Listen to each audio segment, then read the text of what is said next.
महाभारत में शकुनी ऐसे पात्र हैं जिनको महाभारत के महायुद्ध का विलन और जिम्मेदार माना जाता है। शकुनी जानते थे कि महाभारत युद्ध में कौरवों की हार होगी, उसके बाद भी अपनी बहन के खानदान का सर्वनाश करवा दिया। शकुनी हमेशा से बुरे व्यक्ति नहीं थे, वे अपनी बहन से बहुत प्रेम करते थे। शकुनी कभी नहीं चाहते थे कि उनकी बहन की शादी नेत्रहीन धृतराष्ट्र से हो, लेकिन भीष्म के दबाव की वजह से शकुनी को धृतराष्ट्र से अपनी बहन का विवाह करवाना पड़ा। तब उसने कुरुवंश से बदला लेने के लिए कुरुवंश की जड़ों को खोदना शुरू कर दिया और जिसकी वजह से दुर्योधन ने कुरुवंश को कुरुक्षेत्र के महारण में उतार दिया।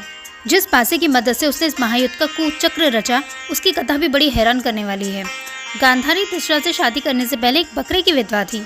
किसी प्रकोप से मुक्ति के लिए ज्योतिषों ने गांधारी का विवाह एक बकरे से करवाया था और फिर उस बकरे की बलि दे दी गई।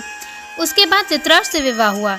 ये जानकारी जब धृतराष्ट्र को मिली तब उन्होंने गांधार राज्य पर हमला कर दिया और गांधारी के पिता, माता और शकुनी समेत सभी भाइयों को जेल में बंद कर दिया। जेल में सभी के साथ बहुत बुरा बर्ताव किया गया और रोज सिर्फ मुट्ठी भर अनाज सभी को दिया जाता था, जिसका एक एक दाना सभी के हिस्से में आता था।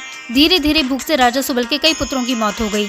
राजा सुबल ने कुरुवंश से बदला लेने के लिए अपने पुत्रों में से बुद्धिमान और चतुर शकुनी को बचाने का फैसला किया और उसको प्रतिशोध के लिए तैयार किया। सभी लोग अपना अपना भोजन शकुनी को देने लगे और शकुनी ने अपनी आंखों के सामने अपने परिवार का अंत होते देखा। मृत्यु से पहले राजा सुबल ने धृतराष्ट्र से शकुनी को छोड़ने की विनती की, जिसको धृतराष्ट्र ने मान लिया। राजमहल के चकाचौंध में शकुनी अपना प्रतिशोध न भूल जाए, इसलिए उसके सभी भाइयों ने मिलकर उसका एक पैर तोड़ दिया, जिससे वह अपने परिवार के अपमान की बात याद रखे। तब से शकुनी लंगड़ा कर चलने लगा। शकुनी को चौसर खेलने में महारत हासिल था। इसको देखते हुए मरने से पहले राजा सुबल ने शकुनी को अपनी हड्डी से पासे बनवाने को कहा था। राजा सुबल ने कहा कि ये पासे हमेशा तुम्हारी आज्ञा मानेंगे और कोई तुमको हरा नहीं सकेगा।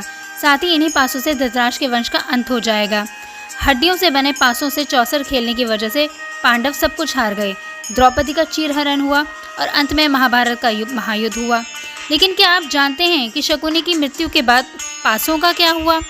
महाभारत युद्ध के बाद श्री कृष्ण ने भीम को बुलाया और कहा कि इन पासों से इतना बड़ा नरसंहार हो गया है, इसलिए भविष्य में ऐसा ना हो तो तुम इनको नष्ट कर दो ताकि किसी को ये पासे ना मिल सकें। अर्जुन उधर से निकल रहे थे और कृष्ण जी की आधी बात सुनकर ही पासों को लेकर निकल गए। कुछ दूर जाकर एक बड़ी नदी में उन्होंने इन पासों को फेंक दिया और कृष्ण जी को जाकर बता दिया। श्री कृष्ण ने कहा कि तुमने बहुत बड़ा अनर्थ कर दिया है।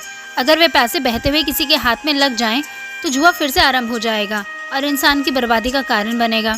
अंत में यही हुआ, पासे किसी आम इंसान के हाथ लग गए और परिणाम ये हुआ कि जुआ किसी न किसी रूप में आज भी समाज में मौजूद है।